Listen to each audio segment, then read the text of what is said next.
ஒரு வசனத்தை நம்ம வாசிக்கலாம். ஏசாயா 58 அதிகாரம் 11 வசனத்தை நான் வாசிக்கிறேன். ஏசாயா 58:11. கர்த்தர் நித்தமும் உன்னை நடத்தி மகா வறட்சியான காலங்களில் உன் ஆத்துமாவை திருப்தியாக்கி உன் எலும்புகளை நினமுள்ளதாக்குவார். நீ நீர்ப்பாய்ச்சலான தோட்டத்தை போலவும் வற்றாத நீரூற்றை போலவும் இருப்பாய். ஹalleluya, ஹalleluya. கர்த்தர் நடத்தும் பொழுது பாருங்க, அவர் நம்மை நித்தமும் நடத்துகிறார். அது வறட்சியான சூழ்நிலையா இருந்தாலும், அது எப்படிப்பட்ட சூழ்நிலையா இருந்தாலும் அவர் நம்மை எப்படி நடத்துகிறார்? நம்மளை வற்றாத நீரூற்றாய் அவர் நடத்துவார். ஹalleluya, ஹalleluya. நம்ம ஜெபிக்க போற முதல் காரியம், ஆண்டவரே நீங்க எங்களை நடத்துங்க. ஹalleluya, ஹalleluya. பாருங்க, உட்கார்ந்து கொள்ளுங்கள். இஸ்ரவேல் ஜனங்களை ஆண்டவர் 40 வருஷம் அளவும் அவர்களை நடத்தினார். யாத்திராகமம் 13 நம்ம பார்க்கிறோம். யாத்திராகமம் 13 அதிகாரம் 21 மற்றும் 22 வசனங்களை நம்ம வாசிக்கலாமா? யாத்திராகமம் 13:21 மற்றும் 22. அவர்கள் இரவும் பகலும் வழி நடக்க கூடும்படிக்கு கர்த்தர் பகலில் அவர்களை வழி நடத்த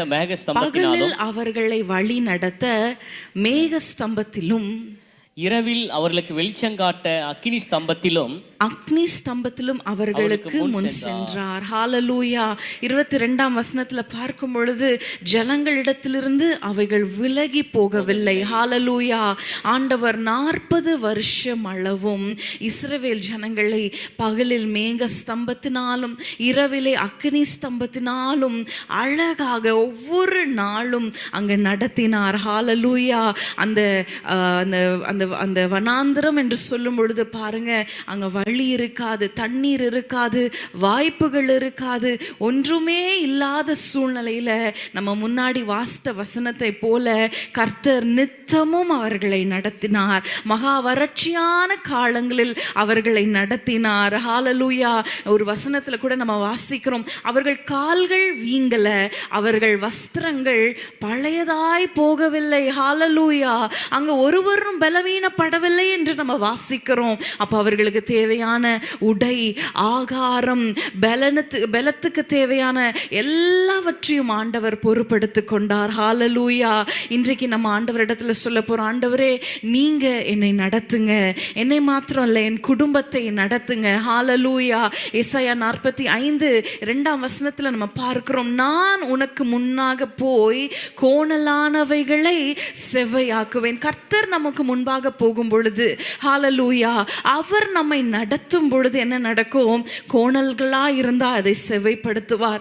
கரடு முரடா இருக்கிற பாதையானால் அதை நம்ம மெதுவா ஈஸியாய் கடக்கும்படி அதை செய்வார். வனாந்திரமா இருந்தாலும் அதிலையும் நம்மை நடத்துவார். ஹalleluya. சில நேரத்துல நம்மளால நடக்க முடியல நீங்க சொல்றீங்களா?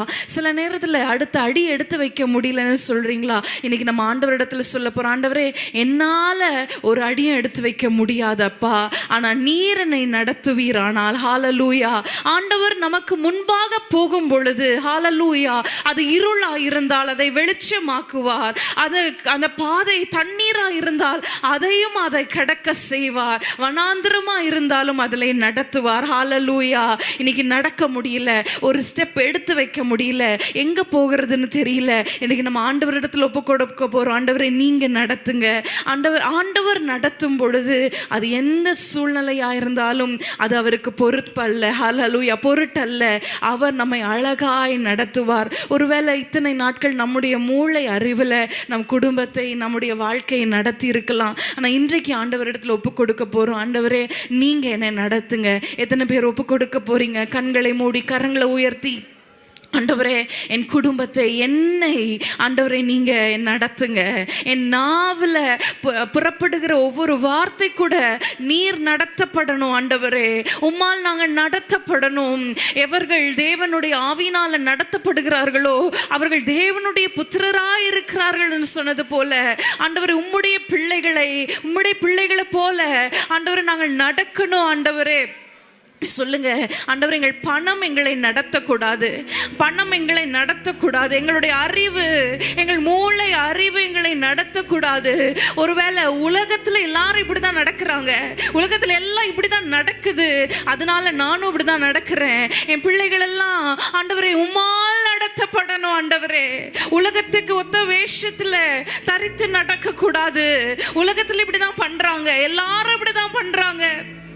இல்ல ஆண்டவரே, உம்மால் நடத்தப்படணும். நீங்க எங்களை நடத்துங்க.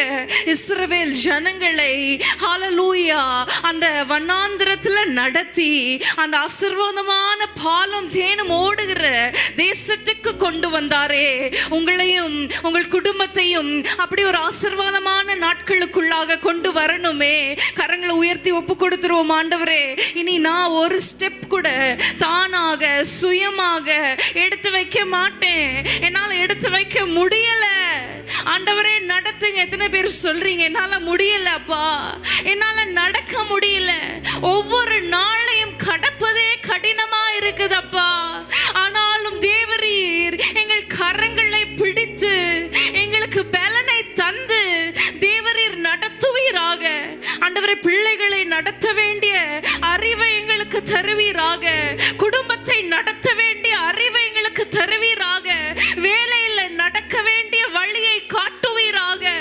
அப்பா ஆண்டவரே, ஒவ்வொரு நாளும் நாங்கள் நடக்க வேண்டிய வழியை எங்களுக்கு காட்டுங்க. எத்தனை பேர் கேட்கிறீங்க ஆண்டவரே, எங்கள் பிள்ளைகளை நடத்த வேண்டிய வழியை எங்களுக்கு காட்டுங்க. ஆண்டவரே, குடும்பத்துல நாங்கள் ஞானமாய் நடந்து கொள்ள எங்களுக்கு கிருபை செய்யுங்க.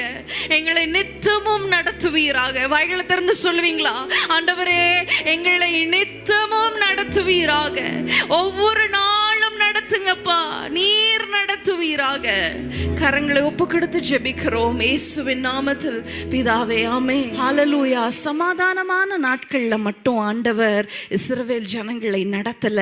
பாருங்க, பார்வோனுடைய சேனை தொடர்ந்து வரும் பொழுது யாத்திராகமம் 14ஆம் அதிகாரம் 24 நம்ம இப்படியாக வாசிக்கிறோம். கிழக்கு வெளுத்து வரும் ஜாமத்தில், அந்த வசனத்தை நம்ம வாசிக்க கேட்கலாமா? யாத்திராகமம் 14:24. கிழக்கு வெளுத்து வரும் ஜாமத்தில் கர்த்தர் அக்கினியும் மேகமுமான ஸ்தம்பத்திலிருந்து எகிப்தியரின் சேனையை பார்த்து அவர்கள் சேனையை களங்கடித்து. ஹல்லேலூயா. அந்த அக்னி ஸ்தம்பத்தினாலும் மேக ஸ்தம்பத்தினாலும் வழி நடத்தின தேவன் பாருங்க, இங்க ஒரு சத்துரு வரும் பொழுது, அந்த இஸ்ரவேல் ஜனங்களுக்கு விரோதமாய் மனுஷர் எழும்பி வரும் பொழுது, அந்த அக்னி ஸ்தம்பத்தினால அந்த எகிப்தின் சேனையை தேவன் கலங்கடித்தார். ஹல்லேலூயா, ஹல்லேலூயா. நம் ஆண்டவர் கையில் ஒப்பு கொடுக்கும் பொழுது, அவர் நடத்தும் பொழுது, பிசாசின் போராட்டங்களை எதிர்த்து நிற்க அவர் நம்மை நடத்துவார். ஹல்லேலூயா. நம்மளை நடத்தும் பொழுது ஹல்லேலூயா, நம் சத்துருக்களை அவர் சிதறடிப்பார். ஹல்லேலூயா. பிள்ளைகள் மூலமாக எழும்பி நிற்கிற சத்துரு, ஹல்லேலூயா, குடும்பத்தில் எழும்பி நிற்கிற சத்துருவை ஹல்லேலூயா அவர் கலங்கடிப்பார், அவர் நமக்கு முன்பாக போகும் பொழுது. ஹல்லேலூயா, ஹல்லேலூயா. மற்றொரு காரியத்துக்காக நம்ம ஜெபிக்கலாம். ஏசாயா 44ஆம் அதிகாரம் 3ஆம் வசனத்தை நம்ம வாசிக்கலாமா? ஏசாயா 44:3. தாகமுள்ளவன் மேல் தண்ணீரையும் வறண்ட நிலத்தின் மேல் ஆறுகளையும் ஊற்றுவேன். வறண்ட நிலத்தின் மேல் ஆறுகளையும் ஊற்றுவேன். உன் சந்ததியின் மேல் என் ஆவியையும், உன் சந்ததியின் மேல் என் ஆவியையும், உன் சந்தானத்தின் மேல் என் ஆசீர்வாதத்தையும், உன் சந்தானத்தின் மேல் என் ஆசீர்வாதத்தையும் ஊற்றுவேன். ஹல்லேலூயா. அந்த வசனத்தின் கடைசி பகுதி எல்லாரும் சேர்ந்து நம்ம வாசிக்க போகிறோம். உன் சந்ததியின் மேல் என் ஆவியையும் என் சந்தானத்தின் மேல் என் ஆசீர்வாதத்தையும் ஊற்றுவேன். ஹல்லேலூயா. ஆண்டவர் நமக்கு கொடுக்கிற ஒரு வாக்குத்தத்தம், நம் சந்ததியின் மேல் அவருடைய ஆவியை, ஹல்லேலூயா, நம் சந்தானத்தின் மேல் அவருடைய ஆசீர்வாதத்தை அவர் ஊற்ற போகிறார். ஹல்லேலூயா. இன்றைக்கு நிறைய போராட்டங்கள் நம்முடைய குடும்பத்தில் பிள்ளைகள்னால, ஒருவேளை டீனேஜ் பிள்ளைகள் தான் கீழ்ப்படிய மாட்டேங்குது அப்படின்னு பார்த்தா, சின்ன பிள்ளைகள் கூட கீழ்ப்படி அவ்வளோ கஷ்டப்படுறாங்க, அவ்வளோ அவங்களுக்கு கடினமான இருக்கிறது.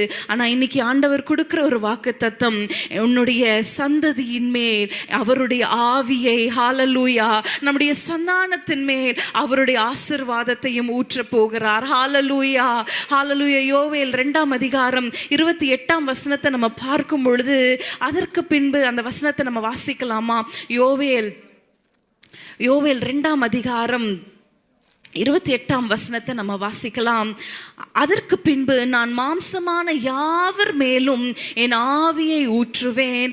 அப்பொழுது உங்கள் குமாரரும் உங்கள் குமாரத்திகளும் தீர்க்க தரிசனம் சொல்லுவார்கள். உங்கள் மூப்பர் சொப்பனங்களையும் உங்கள் வாலிபர் தீர்க்க தரிசனைகளையும் காண்பார்கள். ஹalleluya.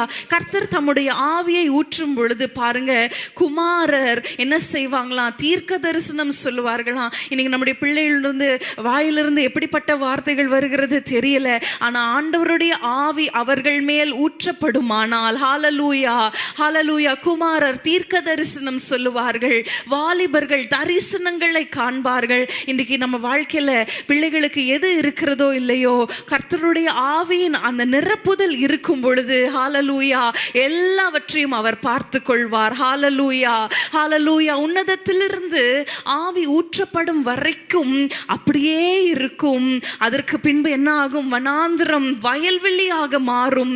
ஹalleluya. வயல்வெளி காடாக எண்ணப்படும். ஒன்றுமில்லாத சூழ்நிலைகள் இருக்கலாம். ஆனா ஆவி வரும் பொழுது அது ஒரு செழிப்புள்ள வயல்வெளியாய் மாறும். ஹalleluya. இன்றைக்கு நம்முடைய பிள்ளைகளுடைய வாழ்க்கை ஒன்றுமே இல்லாதது போல, ஒரு பேரன் லேண்ட் போல இருக்கலாம். நம்ம முன்னாடி வாசித்த வசனங்கள்ல கூட ஏசாயா 44ல நம்ம வாசித்தோம், 3ல நம்ம வாசித்தோம், ஆண்டவர் ஆசீர்வாதத்தை ஊற்றுவார். அப்பொழுது என்ன நடக்கும் தெரியுமா? 4ஆம் வசனத்தை நீங்க பாருங்களேன்.